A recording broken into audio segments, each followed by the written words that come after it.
We are with Ronnie Foster here at Max as part of this year's Jazz Festival. Ronnie, welcome back to Rochester. Oh, thank you, brother. We're happy to be back. Give us a sense of what it was like to grow up back in the 60s and early 70s with all the amazing clubs in Buffalo as well as here in Rochester that you had a chance to play at. Wow, it was truly amazing. I mean, I think that type of period is long gone now, where like I said before, you could go on any night, any given night, and see top name entertainment. Just we're always trying to get, well, let's get over here and see this set. Let's get over, and and that was all genres of music. There was like 3 or 4 jazz clubs. There was the R&B, the blues clubs, everything. It was great, back in those days. And that's how I cut my teeth, basically. We're speaking to Ronnie Foster. Ronnie, so coming up in that period of time, you're talking about the Pit Thod. You're talking about the Pine Grill, which will be playing next month at the reunion there. I mean, the folks you played with, Lou Donaldson, or maybe you saw George Benson, or no doubt, and the man I always associated with you as a young man, Grant Green. Give us an idea of what he was like to play with as well as the man himself, because so many people always hear the music, but they don't know the man. Yeah. Grant, first of all, was a genius. A very unique, very lyrical player, and I was always a big fan of his music before I got to work with him. And the funny story is, I was in Buffalo, and I always laugh about this because this was before cell phones and all that stuff, and somebody walked up to me on the street and said, "Ronnie, you got to get home. Stanley Turnchine's trying to get you for a gig up in Jersey." Just walked up, and I said, "Oh, okay." So I go home, and Stanley said, "Yeah, I need you up here tonight." Him and Shirley Scott, they were married, and they would fight all the time. So I went up, and he says, "Yeah, man, I'm going to keep you in, and we're going to do this gig in Chicago next week." And I said, "Okay," but he kept calling and said, "Well, I haven't heard from the club owner yet." And I was staying with a friend in Harlem from Buffalo.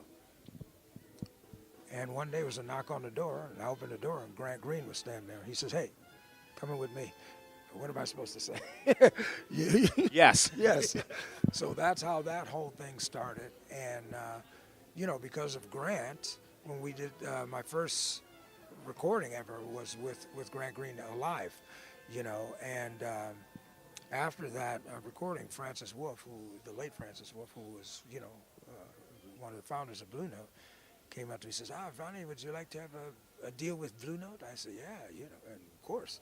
So anyway, that went on, and then unfortunately Francis passed away, and then, the company was kind of up in the air about direction and so on and so forth. And then they found Dr. George Butler, and I called George, and I said, "Hey, I had this deal thing going with Francis." And he said, "Oh, really?" He said, "Where are you playing?" I said, "I was playing in Detroit at the time." Excuse me. And he flew out, heard the stuff. He says, "Yeah, I'm going to sign you," and that started that whole thing. Ronnie, that being said, so the early 70s of Blue Note, we're talking about yourself. It'll be Ronnie Laws. We're looking at Lonnie Smith as well, that Donald Byrd making that transition. So, that whole sound really changed jazz because all of a sudden you guys were leading the charge from having black music or having black jazz instead of having the clubs. Now it was reaching to the Soul Train generation. Talk about that when seeing your music also now being played on Soul Train and also reaching your generation. Yeah, that stuff is really great. I mean, that obviously was happening in the States, but one time I got a call from a guy in England, and he says, "Hey, Ronnie, we have all your records here. We're playing them. People are dancing to them." I'm going, "You're what?" You know what I mean? And this is in English, so it was a wide-reaching type of thing. And, I know you've heard of what happened with Mystic Brew with Tribe Called Quest, did Electric Relaxation. They did the first sample. And then J. Cole recently did it on Forbidden Fruit. So it found this whole another, you know what I mean? Another generation. Yeah, another generation, like this whole new thing. So, which I think is great and it only proves the point to me that I always said, a lot of the newer music needs the real deal under it to make it really work. That's what makes it interesting, because that stuff was, you know what I'm saying. So, Ronnie, question for you. So we used to talk about how can we connect jazz to the next young generation of African Americans, but now I'm seeing more and more it's generally playing instruments. How do we make that connection? How do we get our people playing instruments again, playing music again, like you did? I think one of the things is that we, the older generation, needs to reach out more, because when I was coming up, I mean, I found it all the other guys very accessible.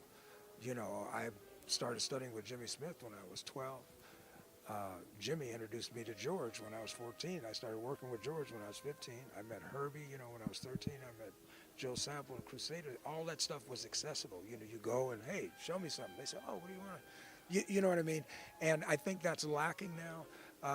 A lot of times the kids are going to school and they're learning jazz and all that, but they're academically right.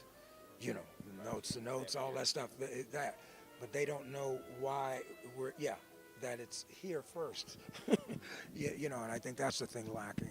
Because I've been thinking about, I'm based in Vegas now, about trying to reach out and expose, the kids and stuff to that stuff. And then, because, now when people hear the trio, they go like, what is that? I said, because they never heard it, And so it's interesting to them. So I think it's up to us, to kind of push that, and make that available. Because I wouldn't be anywhere without that, Well, Ronnie, thank you so much for sharing time with us, and thank you so much for taking jazz further with your amazing career. I appreciate it. Thanks so much.